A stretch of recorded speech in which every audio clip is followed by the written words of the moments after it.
Market movement is flat, but prices are up. What is going on in Denver's November market? Hey everybody, it's Alyson with Live South Denver, your real estate strategist and realtor for the South Denver area. Let's dive into those November numbers. We had 3,400 homes go under contract this month. That is 200 fewer than the month before. That's about a 5% decrease. Interestingly, that decrease, all of those homes, it came from the single family home segment. We were completely flat, no change in the attached home segment. Year over year, the under contracts are still up 24%. We talked about this last month. So much of it has to do with our rates being so much better than this time last year. This month brought us 3,300 closings, up 200. So we're up about 6% month over month. And year over year, we're up 14%. We had 4,400 new listings this month. That is off the mark by a little more than 300 versus the previous month. And that brings us in right around 8% off the mark from the month before. Now, that makes sense. We're heading into the back end of the year. We're always seeing a little bit less inventory hit the market. But compared to this time last year, we still have more new homes available.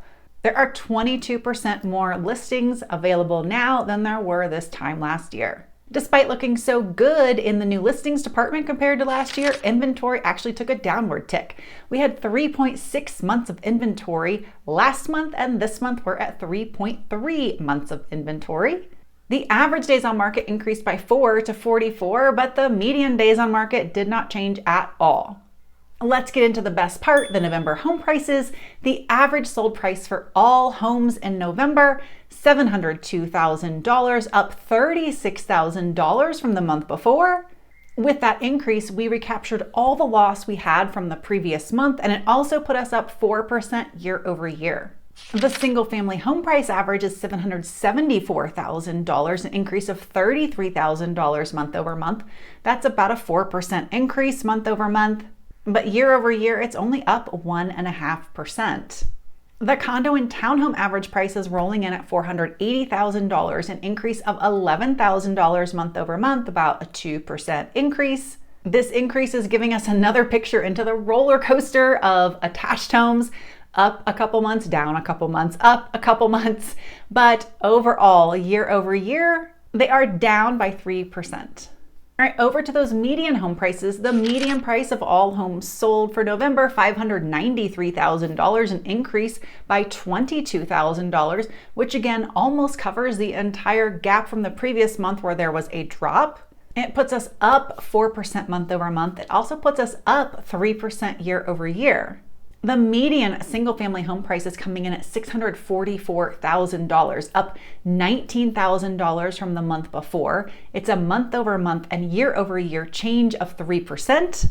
And the median price for condos and townhomes is almost completely unchanged. It moved downward by a few $100s. So virtually nothing moved in that market. But compared to last year, they are down 5%. Last, the average list price to sales price ratio is sliding downward. We expect this as we get toward the end of the year.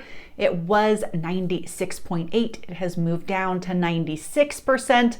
That means that on average, a buyer is getting about a 4% discount off the list price of the home by the time they get to closing. All right, what are your takeaways out of these numbers? The first thing I want to talk about is when we look at closings, under contracts, new listings, there's not a lot of movement in there. But when we come down to prices, we saw these large increases. So what is the dynamic going on? A lot of it has to do with timing and, of course, rates. So when we're looking at new listings, when we're looking at under contracts, that's really just the previous 30 days. We're not looking back terribly far. When we're looking at closings, it's the closings from the previous 30 days. But as I have shared, those are coming from generally under contracts from the month before that. So it's really almost a 60-day look back, sometimes a little longer. Well, what happened in September? The rates dropped and they were down around 6.1%. For some of my clients, they were getting locked in below 6. It would depend on how great their credit was and how much down payment they were bringing. If they had a lot of money to bring relative to the price of the house, they were getting a very good rate. So it was a prime time to buy for a good week, just a few days. It was such a short window. However, it was a strong surge in the market for a short period of time. So those properties in particular are the ones that I think have a lot of impact on the prices that we're seeing now. We had a grand surge of buyers who wanted to get in, and if they were down in those low sixes, right on the cusp of 5, I think a part of what we're seeing with those pushes on price is actually buyers adding in on top of list price the request to have additional concessions so they could buy the rate down further from 6.1 down to 5.75, 5.825. Yeah, because it saves time. It gives you more runway before you have to refinance, which is an additional cost. It always costs money to get back in the hands of the lender. So I think there is a part of that push on price that reflects concessions. When you and your agent go to pull comps on a home, your agent can see the concessions for every single comp. But that larger collective data set that I give to you that you see in any report publicly doesn't pull that out. It's just conglomerating data. So that to me is some of that information. Now, the other thing I want to talk about is days on market. So we're looking at an average days on market running roughly around 40. It just went up to 44, but it's been hovering in and around 40.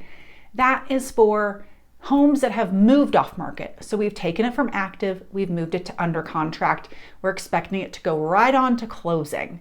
Now that's longer than we are when the market's fast paced, when buyers aren't in control, when rates aren't 6 or above, but it's not bad because typically in a normal market, we're seeing somewhere in the 30s anyway. So it's not a huge shift. The thing I want you to know is that single family homes that are still active, the ones still sitting out there, their average days on market is 80. It's double.